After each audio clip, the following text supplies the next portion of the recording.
Fans ng Barda ni Barbie Forteza at David Licauco dismayado sa naging finale episode ng kanilang sharing Maging Sino Ka Man. Nahopya kasi ang mga ito dahil dinaya daw di umano nila ang kanilang kissing scene. Sa kanilang naging kasal, ayon nag-trending nga sa X ang naging kissing scene ni Monique at Carding sa kanilang kasal. Trending ito kasi kapansin-pansin nga na peke o dinaya daw di umano nila ang kanilang kissing scene or yung halikan nila doon, yung kiss the bride, ayun, tapos biglang ganyan na ni David Licauco.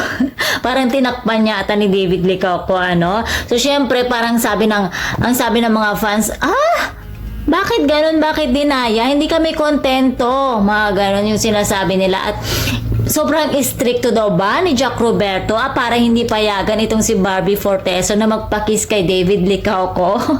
Pero hindi naman siguro kasi alam naman ni Jack Roberto na trabaho lang iyon. So hindi naman natin alam kung ano yung pinag-usapan nila doon or kung hindi pa handa si Barbie Forteza na magpahalik. At ito na nga, magbabasa tayo ng mga naging komento ng mga netizens sa X. At ayon nga kay Talipasan Johanna, yung daliri talaga ni Sukuna langya. Ayon. At sabi naman ni Mary, super daya, it will not help her career. Ayon kay Jenny Ambrosio, GMA, ilagay nyo na lang si Barbie Forteza sa kids na palabas para walang kissing scene. Daming sinasabi na may intimate scene. Saan doon intimate scene? Daya nga ang kiss. Ayon, nahopya tuloy si ate. Ayon, bakit nyo kasi sila pinapaasa, GMA? At ayon naman kay Filthy Kid, the teleserye did not end strong because of the typical wedding scene. Come on, GMA, you could do better than that scene. Trabahong tamad ang writers nyo. So disappointed, besides kinumpress nyo ang story towards the end. Sayang, so nakakapanghinayang daw. Ayon naman kay I Am Lucky Woman, next time po GMA yung next project nila, wag na yung may kissing scene. Tanggalin na sa script yung kissing scene. Ang pangit tignan, nakakaumay na puro daya, ginagawang bata yung mga viewers. Alisin na lang yung kissing scene sa script. Juice me.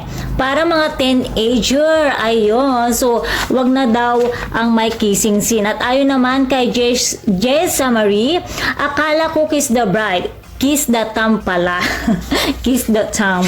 Ayon naman kay Ali, hoy, please, wag nyo na i-love team si David sa mga girl na ayaw magpahalik.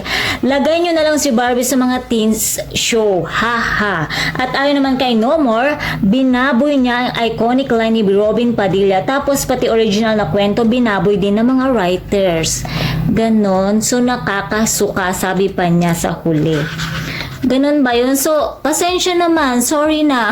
Ayun, karamihan nga sa mga fans sa mga Barda ay nadismaya nga dito sa finale episode. Pero wag kayo mag-alala dahil makakabawi tayo sa bed scene at kissing scene ni Coco Martin at Ivana Alawi. Ayun, hindi pa rin makapag-move on.